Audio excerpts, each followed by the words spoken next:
Vamos ficar de pé nessa noite. Quero dividir com os irmãos uma palavra que eu acho que é de muita importância para esse tempo que nós vivemos. Abra sua Bíblia comigo no Evangelho segundo escreveu Lucas. Eu quero ler o versículo 34 somente. Depois nós iremos ler Lucas 15, do 1 ao 2. O Lucas, capítulo de número 7, e o versículo de número 34.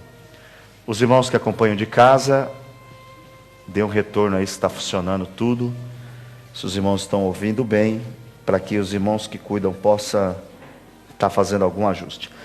Evangelho de Lucas, capítulo de número 7, e o versículo de número 34, quem achou, diga amém. Amém. Diz o texto: veio o Filho do Homem, que come e bebe, e dizeis: eis aí um homem comilão e bebedor de vinho, amigo dos publicanos e dos pecadores. Agora abra sua Bíblia comigo no mesmo Evangelho, no capítulo 15. Quero ler com os irmãos somente o versículo 1 e 2. Lucas capítulo 15, versículos de número 1 e 2. Quem achou, diga amém. A palavra diz assim: e chegavam-se a ele todos os publicanos e pecadores para o ouvir. E os fariseus e os escribas murmuravam, dizendo: este recebe pecadores e come com eles. Amém? Glória a Deus. Tomem o seu assento, meus irmãos. Nós acabamos de ler dois textos muito conhecidos no tempo que vivemos. E tem uma coisa que está difícil de compreender hoje. Existe uma confusão sobre o que é pecado e o que não é pecado. Qual é a definição de pecado? Porque muitas pessoas não sabem o que é pecado. Nós sabemos que só existe uma coisa que separa o homem de Deus. Alguém vai dizer que é o pecado. A Bíblia diz que o pecado, ele faz uma divisão entre você e Deus. O próprio profeta Isaías, ele diz o seguinte: a mão de Deus, ela não está encolhida, os ouvidos de Deus não estão tapados, para que ele não possa ouvir e atender vocês. Só que os vossos pecados, eles fazem uma separação entre vocês e Deus. Então, o que separa eu e você de Deus, muitos dizem, é o pecado. Mas nós temos que refletir e entender que não é o pecado, mas é a falta de arrependimento. Porque todos somos pecadores. Todos temos pecados, todos temos falhas naturais, mas quando existe um arrependimento, existe uma transformação, e o pecado não é maior do que a graça. O pecado não é maior do que o favor não merecido que nós recebemos de Cristo Jesus, quando Ele morreu naquela cruz. Mas nós vivemos um tempo que existe uma guerra entre nós. Porque o que eu faço é luta, é fraqueza. O que você faz é pecado. O que você tem facilidade de deixar, você diz que é pecado. O que você tem dificuldade de deixar, você diz que é luta, que é tribulação, que é perseguição. E nós vivemos um tempo que todos olham para os outros dizendo: pecador, pecador, falho, falho. Mas a Bíblia deixa um texto em Romanos, que sempre que eu leio ele, e como a Bíblia diz que quem muito é dado, muito será cobrado, e quem prega tem que ter a preocupação primordial de entender que o fato de pregar não salva, que o fato de pregar não santifica. Pelo contrário, se eu prego e não vivo, eu serei um dos condenados. Porque falar é fácil, apontar o dedo é fácil, julgar é muito fácil. E tem um texto de Romanos que eu quero que você abra a sua Bíblia comigo, porque parece que estamos nesse tempo. Eu consigo ver um cisco no seu olho, mas eu não consigo ver uma trave que está pendurada nos meus olhos. E Paulo, quando escreve aos Romanos, no capítulo 2, ele deixou escrito de uma forma muito clara algo que eu quero que você medite nessa noite, para que a gente possa aprender alguma coisa da parte de Deus, que pode nos ajudar a mudar algumas coisas que nós temos vivido. Quem achou, diga amém. A partir do versículo de número 1, está escrito assim: portanto, és inexcusável quando julgas, ó homem, quem quer que sejas, porque te condenas a ti mesmo naquilo em que julgas o outro. Pois tu que julgas, faz o mesmo. Escute a leitura. Bem sabemos que o juízo de Deus é segundo a verdade, sobre os que tais coisas fazem. O versículo 3, eu penso que a gente pode aprender muita coisa. E tu, ó homem, que julgas o que fazem tais coisas, cuidas que fazendo-as tu, escaparás do juízo de Deus. Paulo, escrevendo aos irmãos, ele diz: olha, você está julgando alguém e muitas vezes você está fazendo a mesma coisa. Você é indesculpável quando você julga alguém e você faz uma coisa igual a que ela está fazendo. Só que o tempo que vivemos existe uma confusão do que é pecado. Então, o que é pecado? É o que eu acho que é pecado. Aí nós vamos ter uma divisão de igrejas. Porque uma vai dizer que é pecado fumar e outra vai dizer que não é pecado fumar. Uma igreja vai dizer que é pecado beber, a outra vai dizer que não é pecado beber. Dentro dessa ótica, o que nós vamos fazendo? Cada um vai buscando uma igreja segundo o seu coração. E é o que Paulo escreveu a Timóteo, dizendo que nos últimos tempos as pessoas iam buscar pregações não segundo a sã doutrina, mas segundo os seus próprios deleites, segundo as suas próprias vontades. Então, quando eu for ouvir uma mensagem, eu vou ao YouTube e eu coloco palavra que edifica. Aí começa uma lá: deixar o pecado, se arrepender. Não, essa não, deixa isso aqui para lá. Palavra que edifica, você tem várias opções que o YouTube vai te dar. Aí aparece uma dizendo: você não nasceu para ser cauda, você é cabeça, o teu inimigo vai ficar debaixo do seu pé, você vai humilhar ele, você vai cortar a cabeça dele. Aí esse, então, entenda o texto bíblico. Por que existe uma confusão? Porque nós não entendemos o que o texto diz. Nós preferimos compreender da nossa forma. E existe uma coisa que se chama relativismo, que diz que não existe verdade absoluta. A verdade para você pode não ser a verdade para mim. Por exemplo, se eu daqui eu olho e falo: está cheia a igreja. Se você olhar daí, você vai olhar para o púlpito e vai: está vazio. Depende do ângulo que você olhar. Aqui tem as cadeiras da criança, que elas não estão aqui hoje. Então, se eu olhar aqui, eu falo: a igreja está vazia. O relativismo diz o seguinte: não é a Bíblia que define o que é pecado. É a minha ótica e o meu interesse que define o que é pecado. Por que que alguns dizem que você ter vários casamentos ou várias mulheres não é pecado? Porque pegam o seu desejo. Mas quando lê-se a Bíblia, diz que o homem deve ser marido de uma só mulher. Por que que muitos dizem que não precisa ter santificação? Porque abusam de alguns versículos isolados. Mas não se lembram que no Novo Testamento está escrito: sede santo, porque o Senhor, o vosso Deus, Ele é santo. E Ele não compactua com o pecado. Dentro dessa confusão, nós vivemos às vezes atacando um ao outro.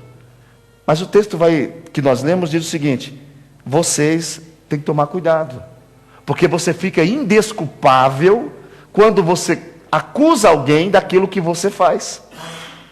E muitos de nós pensamos que o mentiroso vai para o inferno, mas quando eu estou mentindo, eu não acho que vou para o inferno. Achamos que aquele que não ama vai para o inferno, mas quando eu não estou amando, não acho que vou para o inferno. E Jesus, no texto que lemos, é chamado amigo de pecadores. Jesus, no texto que lemos, alguém fez uma acusação dizendo: olha, ele recebe publicanos e pecadores e senta com eles na mesa. E nós temos tanta confusão do que é pecado que a gente não sabe mais, irmão. Tem uma hora, se você for assistir, por exemplo, pregação na internet, que você não consegue definir mesmo. É bagunçado, é uma coisa sem sentido, que a gente fica falando: Senhor, nos ajude a não se perder. As pessoas fazem de tudo para ter alguém seguindo elas. As pessoas fazem de tudo para encher uma igreja. As pessoas fazem de tudo para ter views e etc, etc. Pegam tudo que o mundo diz que dá certo e trazem para dentro da igreja. Irmãos, entenda uma coisa: a igreja ainda continua sendo um lugar que a oração, a exposição bíblica, ela deve ser o sustento daquilo que é santo e verdadeiro. Se nós aqui não orarmos, nós não teremos vitória. Se nós não cumprirmos a palavra, nós não teremos vitória. Então, se Jesus estava sentado na mesa com o pecador, é amanhã que eu me deleito. Amanhã que eu vou fazer o que eu quero. Por que eu falo isso? Porque não estamos sabendo definir. Alguém lê o texto e fala: olha aí, é para andar com o pecador mesmo. Ó. Entenda que os pecadores, eles estavam sendo chamados de pecadores pela ótica de quem olhava. Eu posso olhar para você e dizer: você é um pecador. Mas a ótica da Bíblia, será que você é um pecador?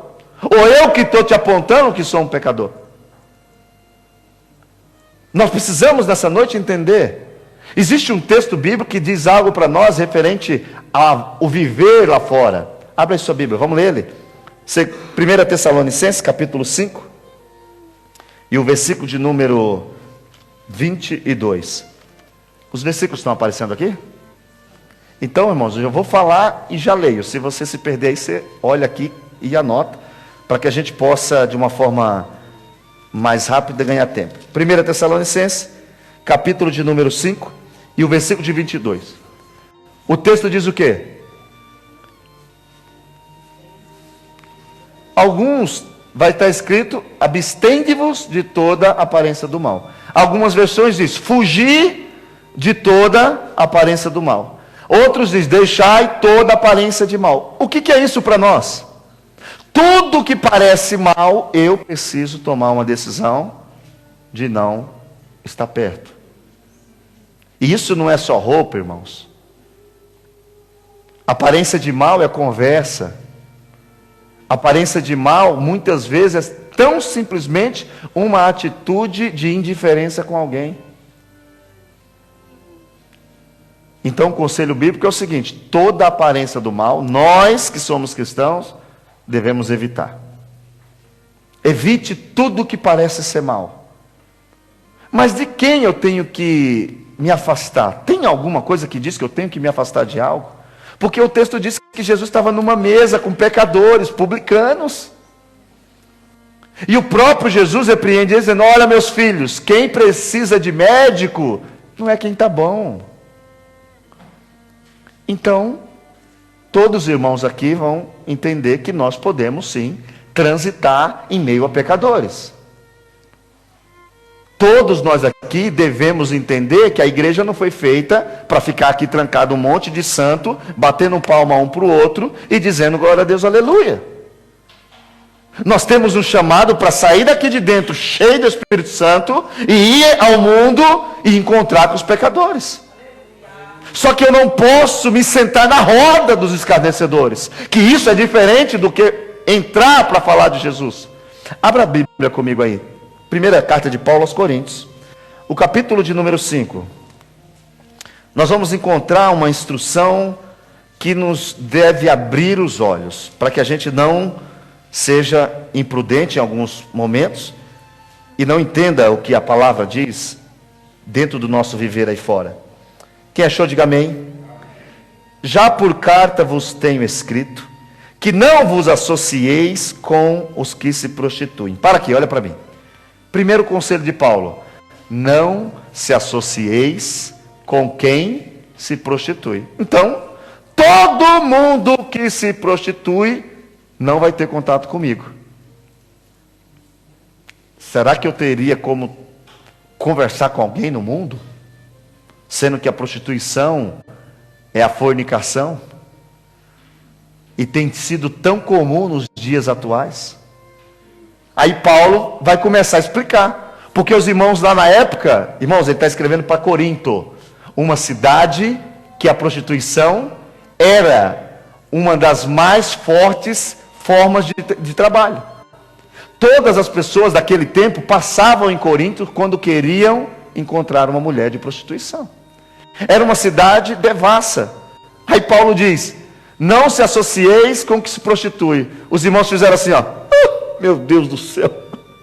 Não vou poder comprar nada, porque o rapaz que vende leite se prostitui. Porque a moça que vende pão se prostitui. Meu Deus, e agora? O que eu faço? Aí Paulo vai no versículo 10. Isso não quer dizer absolutamente com os devassos desse mundo, ou com os avarentos, ou com os roubadores, ou com os idólatras. Olha o que Paulo vai dizer: porque então vos seria necessário sair do mundo. Olha o que Paulo está falando. Primeiro ele diz: não se associa aos discípulos entre desespero. Ele fala: calma, não estou falando com o mundo, porque senão vocês tinham que ser tirados do mundo.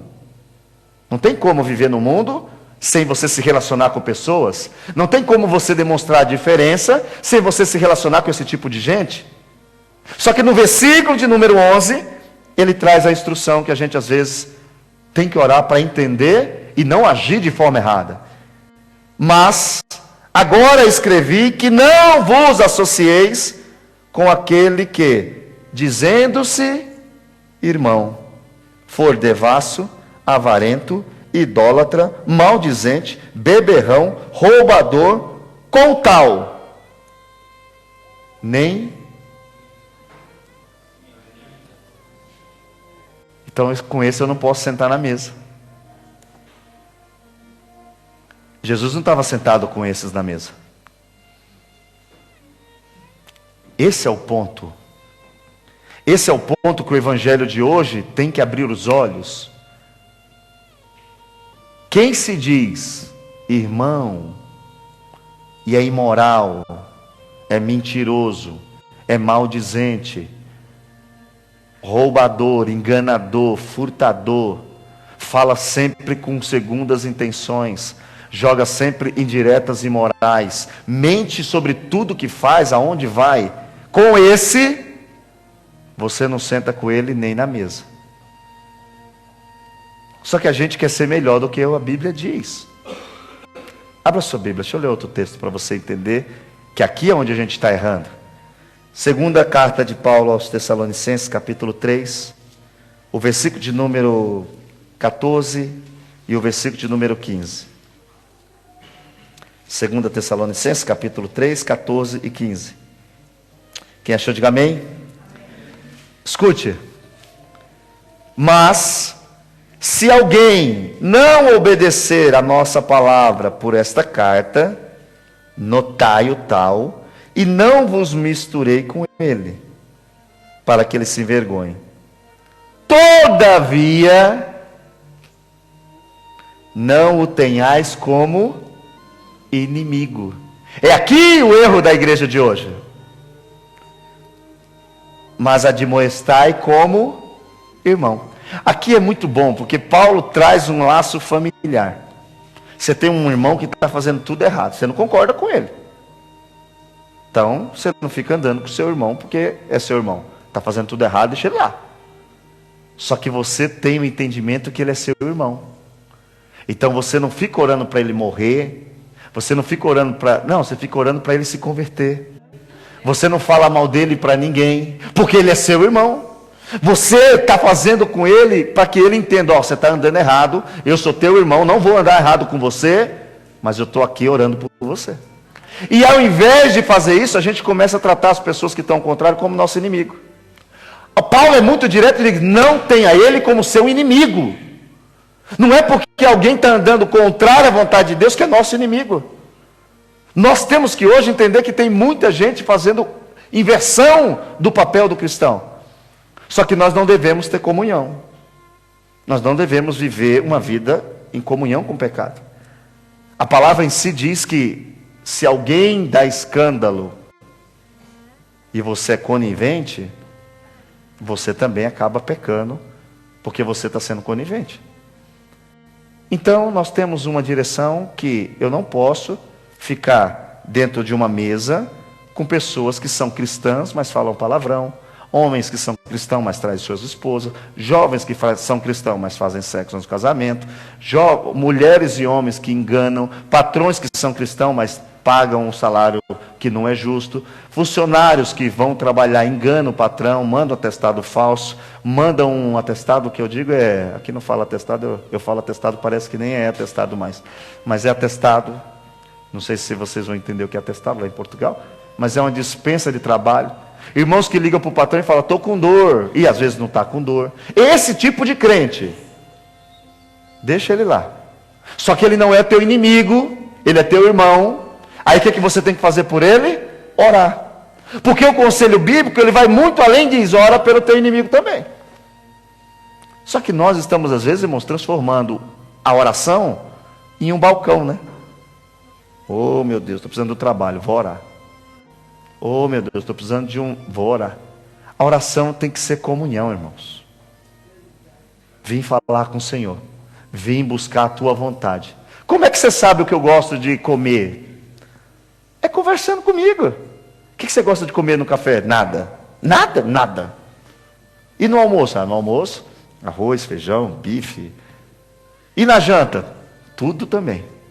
E café da tarde? Não gosto. Não tomo café da tarde. Você só vai saber isso conversando. Como eu sei a vontade de Deus? Falando com Deus.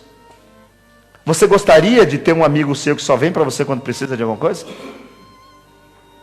Quando ele não está precisando de nada, ele passa por você e nem te cumprimenta. Mas quando ele está precisando, ele diz, como você é meu amigo. Como você é. Ai, como você é meu amigo. Oh, meu amigo. Aí você fala, faz uns 5 meses que não fala comigo? Nós temos feito isso com Deus? Ou não temos feito isso com Deus? Às vezes transitamos no meio da igreja, irmãos, sem atenção.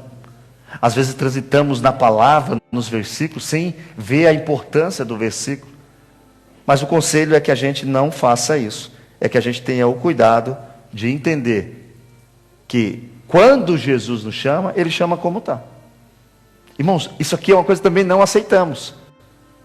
Nós não aceitamos o perdão. Chegar alguém aqui, irmãos, que fez uma coisa muito bruta. Muito bruta. Pensa uma coisa bruta aí. Não vou falar porque, né? Não precisa. Coisas brutas. Se aceitar Jesus aqui, alguém vai vir depois e falar, ixi, pastor, aquela pessoa fez isso e agora? Vamos orar, né? Vamos orar.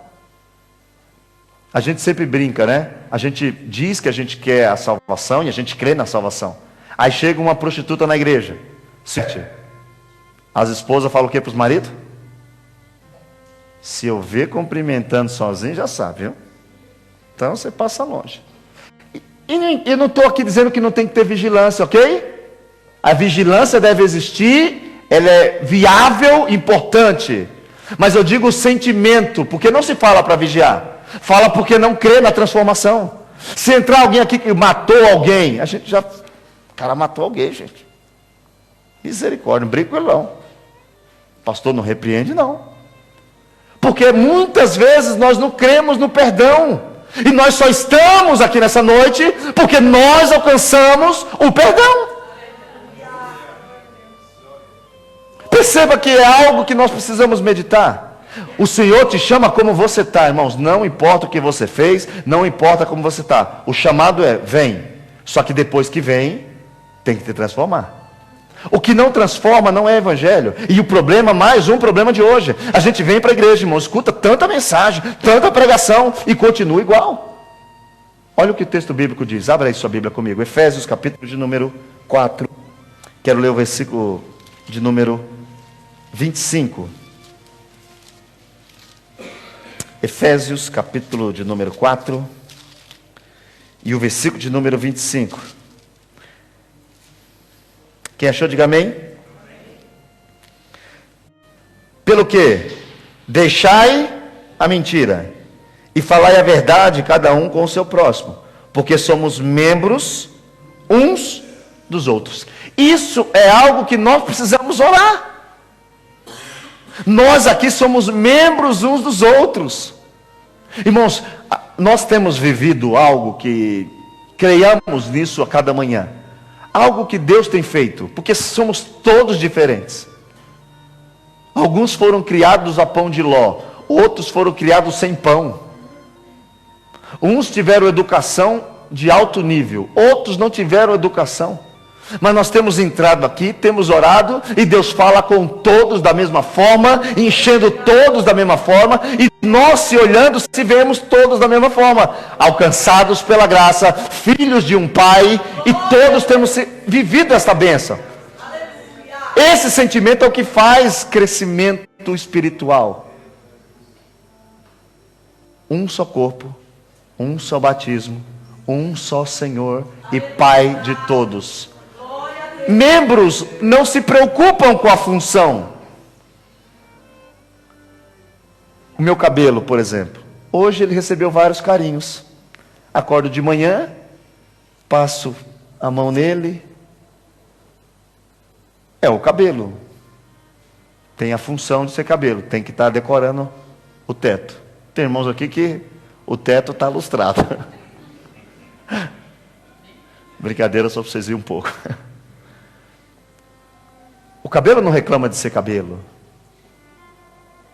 Nós tínhamos que ter essa ideia como igreja.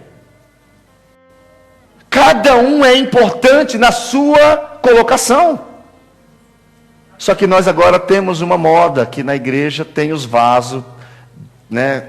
Entendo o que eu estou falando, porque existe uma hierarquia, existe todas essas coisas, mas isso só é válido se for feito para a edificação do corpo. Qual seria legal aqui, ó, pensa aqui comigo, olha aqui, seria legal essa mão tendo 2 vezes maior o tamanho dessa? Seria legal? Não seria legal não. Se a pessoa, se essa orelha fosse 2 vezes maior que a outra, não seria bom. O que nós aprendemos quando a Bíblia diz que nós somos membros uns dos outros, membros de um corpo? Cada um tem seu lugar, cada um tem a sua função, e ninguém é maior que ninguém, mas cada um é do tamanho que deve ser, no momento que deve ser. Nós temos que entender isso, porque é o chamado de Jesus dizendo, vem como está, mas quando você vir, quem mentia, basta. O versículo de número 28 diz também aqui, aquele que furtava, não furte mais, antes trabalhe fazendo com as mãos o que é bom, para que tenha o que repartir com o necessitado. No versículo de número 17, ele diz, e digo isso e testifico no Senhor, para que não andeis mais como andam também os outros gentios, na vaidade dos seus sentimentos. Versículo 18, entenebrecidos no seu entendimento, separados da vida com Deus, pela ignorância que há neles, pela dureza do seu coração, os quais, havendo perdido todo o sentimento, se entregaram à dissolução, para com avidez cometerem toda a impureza. Mas vós não aprendestes assim a Cristo, se é que o tendes ouvido e neles fosse ensinado, como está a verdade em Jesus. Nós precisamos entender, o Senhor não chama de qualquer jeito, chama. Não existe uma placa ali dizendo, ó, quem aqui não aceitou Jesus ainda, vai embora, faz uns cursos, faz uma teologia, para de pecar, e depois você vem que ele vai te aceitar. Não tem escrito isso. Vem como está, mentindo, é mentindo. É mentiroso? É, pode aceitar Jesus? Pode. É fofoqueiro? Pode. Rouba? Pode. Só que depois que você o aceitou, você agora é uma nova criatura. Então o que eu fazia antes eu já não faço mais. Abra sua Bíblia, tem um texto que diz algo importante, que é João 3,16. Todo mundo sabe ele, né? Mas eu preciso entender então o seguinte, existe um chamado de Deus, para que todos venham, eu devo me relacionar com todo mundo, eu devo evitar crente mentiroso, que seria o falso cristão, aquele que eu tenho visto ele dizer que Deus é bom, mas ele nega tudo o que Deus diz. Eu preciso evitar ele, eu não posso tratar ele como um inimigo, mas eu tenho que tratar ele como irmão, então eu oro por ele, eu aconselho ele, quando ele vem até mim eu estou disponível para falar com ele, mas eu não estou na roda escarnecendo de Deus e zombando de Deus. Eu tenho que entender que Ele me aceita como eu estou e que eu me transformo. Então o que é que a gente está fazendo aqui hoje? Você já pensou o que você veio fazer aqui hoje? Aí eu vim para o culto, eu acostumei vir para a igreja. Toda quarta-feira tem culto de ensino, a gente vem para a igreja. Mas se a gente não entender o que está fazendo aqui, a gente não sai daqui para praticar o que ouviu aqui. E Jesus vai dizer algo que todo mundo conhece, porque Deus amou o mundo de tal maneira que deu seu Filho unigênito para que todo aquele que nele crê não pereça, mas tenha vida eterna. Todos nós sabemos esse versículo. Então por que eu estou aqui hoje? Porque Deus me amou. Esse é um ponto que não pode fugir da gente. E aí tem uma outra coisa que você tem que entender. Não só Deus me amou mandando Jesus, mas Jesus se disponibilizou a dizer o seguinte: todo aquele que vier a mim, de maneira nenhuma eu vou lançar fora.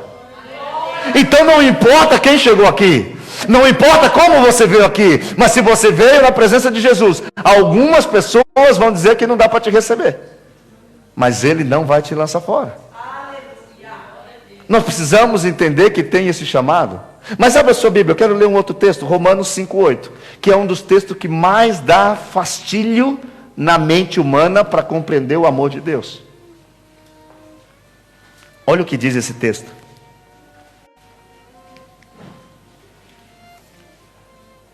Mas Deus prova o seu amor para conosco, em que Cristo Jesus morreu por nós, sendo nós ainda pecadores. Eu não sei você, mas é um paradoxo. Você vai sempre gostar de alguém depois de conhecer. Você pode até estar ajudando alguém, mas você só está ajudando depois que conheceu. Às vezes até aparece alguém precisando de algo, aí você fala assim: vamos ver se precisa mesmo, né? Porque tem tanta gente enganando. A gente quer conhecer para depois oferecer. Ele ofereceu, porque Ele não veio morrer numa cruz para dizer o seguinte: eu vou pegar só quem eu quero. Não, Ele não se preocupou quem ia aceitar. Ele não fez uma pesquisa de Datafolha e fez uma pesquisa: vocês vão aceitar a minha morte? Gente, eu preciso saber aqui quem vai aceitar. Eu vou morrer por vocês, mas antes eu quero saber quem vai aceitar. Ele não fez isso. Ele disse o seguinte: eu vou morrer aqui, e em qualquer tempo, em qualquer era, quando alguém pensar em desistir e quiser uma solução, quiser um perdão e quiser voltar a falar com Deus, eu deixei pronto um cheque em branco dizendo: você tem acesso à sala do Pai e você pode em qualquer tempo dizer: Pai, em nome de Jesus, e a porta se abre e você tem acesso. Jesus deixou para nós algo que nós temos que entender porque estamos aqui. Sabe por que muitos de nós não estamos fazendo o que deveria fazer? Porque achamos que estamos aqui pela nossa capacidade. Porque achamos que estamos aqui porque lemos muito a Bíblia. Porque achamos que estamos aqui porque oramos muito. Porque achamos que estamos aqui porque nascemos no berço evangélico. Porque achamos que estamos aqui porque temos que ser salvos, porque somos muito acima da média. Mas abra a sua Bíblia. Evangelho de João, capítulo 8, versículo 10 e 11. Esse texto também deveria incomodar eu e você. Porque o texto que nós lemos de Romanos dizia que Deus prova o seu amor. O que é a prova? Prova é um ponto de vista que vai mostrar se a expectativa ela vai ser concluída. Você vai fazer uma prova para saber que se você sabe aquilo que você diz que sabe, não é isso?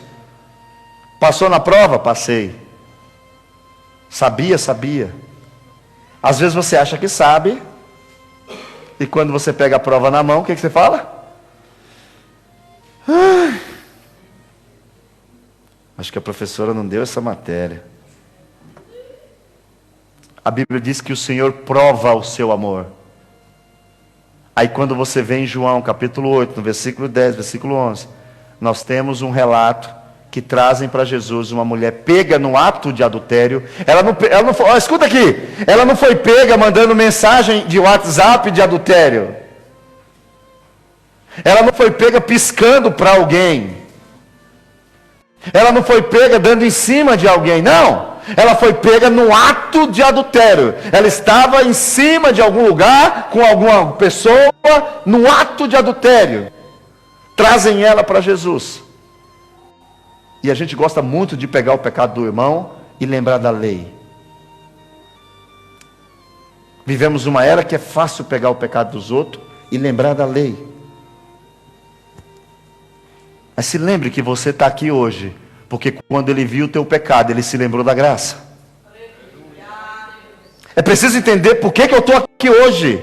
Eu não estou aqui hoje para pegar alguém e mandar para o inferno, mas eu estou aqui hoje para dizer para alguém: eu estava no inferno, encontrei uma graça, e hoje eu estou no reino de Deus, e você também pode. Esse é o evangelho que Jesus deixou, que tira o homem do pecado e leva ele para a salvação. Mas se eu não entendo que eu estou aqui por essa graça, eu começo a tratar as pessoas achando que eu sou melhor que elas. Aí Jesus diz uma coisa para essa... Irmãos, qualquer um de nós aqui ia bater um papo com ela, né? Mas por que você fez isso? Você não já sabia? Você não sabia? E é bom ser detalhista, porque hoje tem um monte de gente que quer só um pedaço. Então não pode falar nada, tem que falar. Você está errado, tem que ter alguém dizendo para você: está errado. Não é isso que a Bíblia ensina. Nós estamos falando do comportamento mediante ao pecador. E Jesus não fala nada. Jesus só faz uma pergunta para ela: aonde estão os teus acusadores? E Jesus fala para ela: ninguém te acusou? Aí ela fala: Jesus, é verdade, ninguém me acusou. Aí o que ele diz? Nem eu. Só que ele dá um conselho para ela: vai embora e não peca mais. Nós precisamos nessa noite entender por que eu e você está aqui, meu irmão.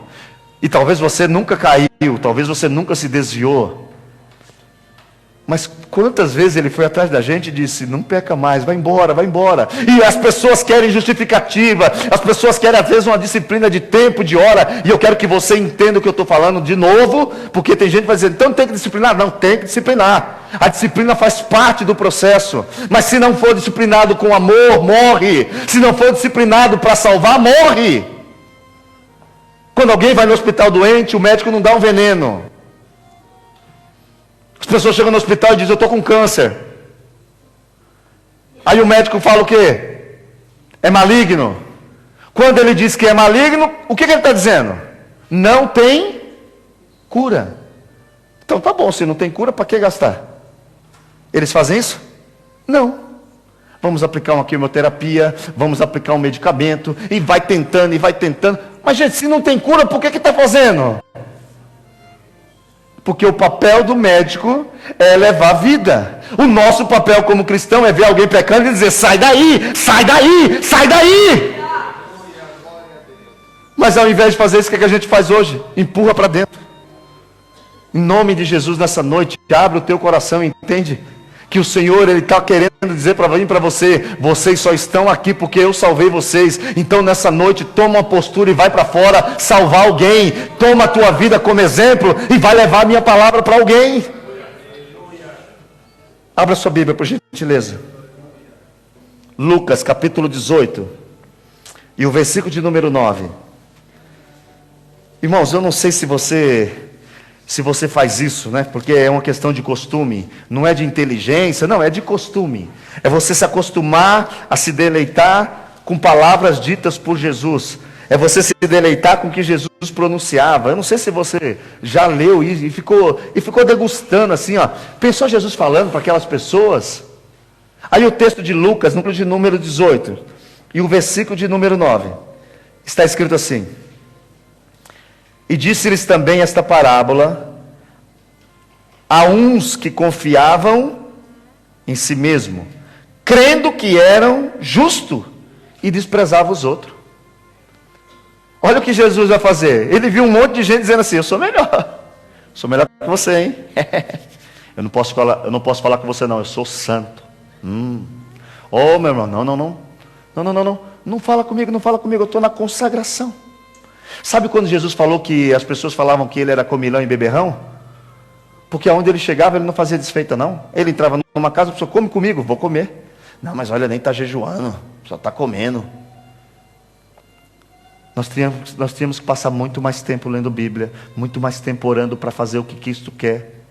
Aí aqui o texto vai dizer que tinha alguns que se sentiam e acreditavam que eram mais justos e desprezavam os outros.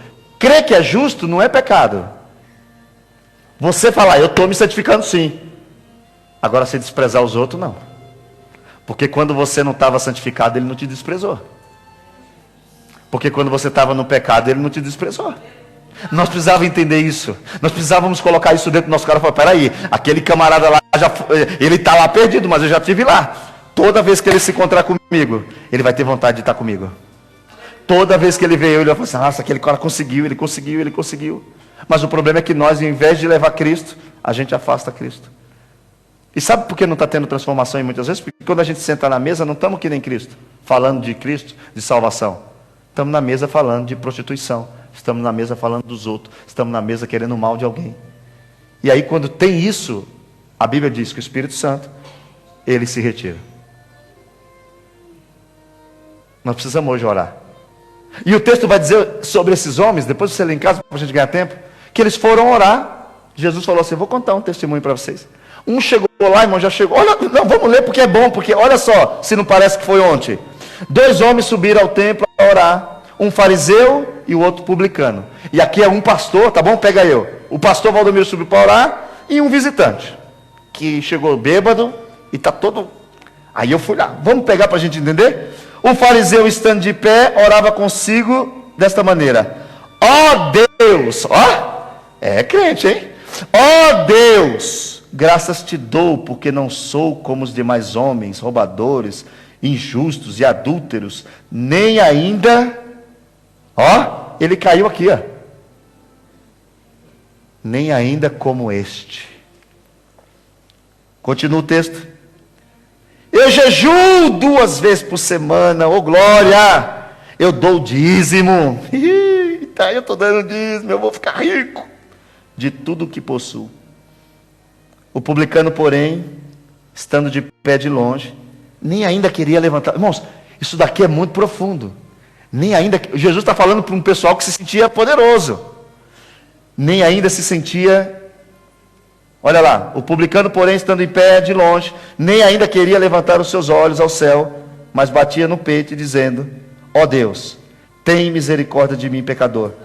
Digo-vos que este desceu justificado para a sua casa, e não aquele, porque qualquer que a si mesmo se exaltar, será humilhado, e qualquer que a si mesmo se humilhar, será exaltado.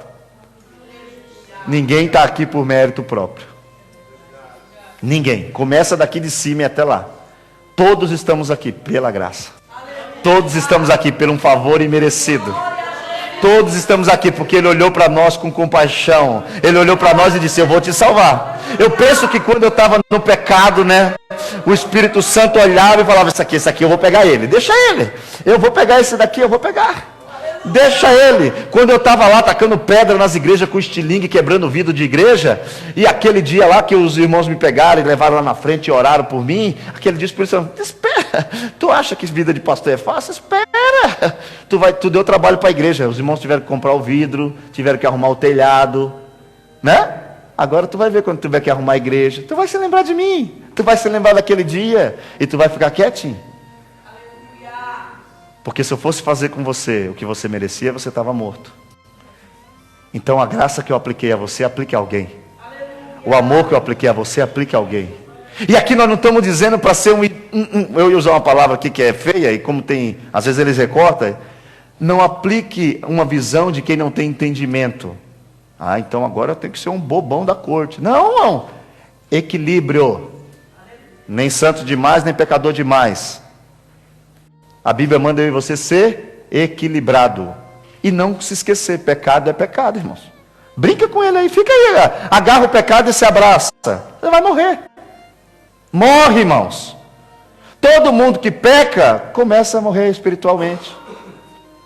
Eu nunca vi um cara pecar e ficar muito tempo, não. Às vezes se esconde um pouco, mas depois começa. Porque não tem mais alegria na oração. Sabe por quê? Não é Deus que te condena, é o diabo. O diabo fica falando, vai orar para quê? Vai orar para quê? Vai para a igreja para quê? Sai da igreja, não tem força para nada. Por que está indo na igreja? Aí você tem que ser corajoso e falar, estou indo para vencer e para ganhar a minha salvação. Por quê? Como ganhar se ela é de graça? Eu sei que ela é de graça, mas eu tenho que estar lá e pegar ela. Abra sua Bíblia comigo, por favor. Eu quero que você nessa noite, por favor, medite e reflita que você só está aqui por causa de uma graça, de um perdão. Só que se você está aqui, tem alguma razão para você estar aqui também, não é isso? Marcos capítulo número 2, versículo 13 e 14. Esse texto é legal porque ele traz uma visão do que Jesus passou para poder salvar e para poder resgatar cada um de nós. Aqui nós temos o texto que fala de Levi, ou Mateus. O texto diz o seguinte, Marcos 2, 13 e 14.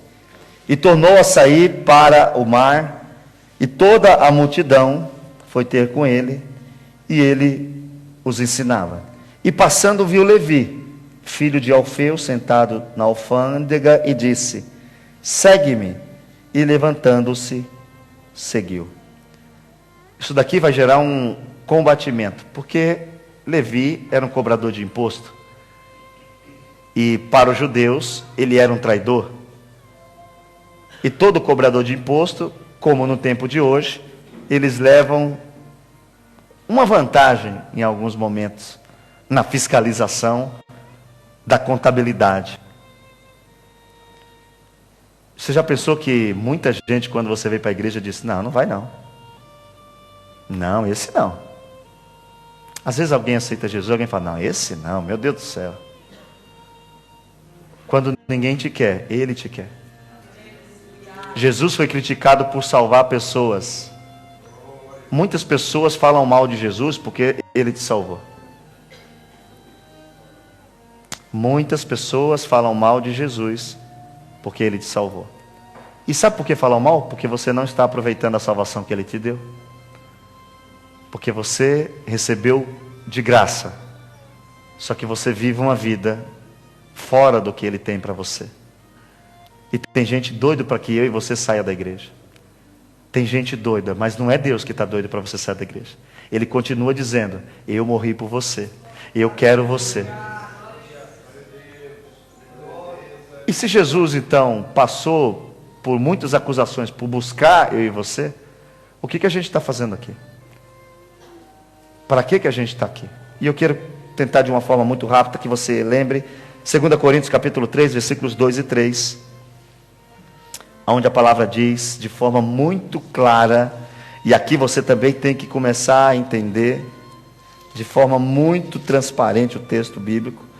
Segunda carta de Paulo aos Coríntios, capítulo 3, versículos de número 2 e 3. Vós sois a carta escrita em nossos corações, conhecida e lida por todos os homens, porque já é manifesto que vós sois a carta de Cristo, ministrada por nós e escrita, não com tinta, mas com o Espírito do Deus vivo, não em tábuas de pedra, mas nas tábuas de carne do coração.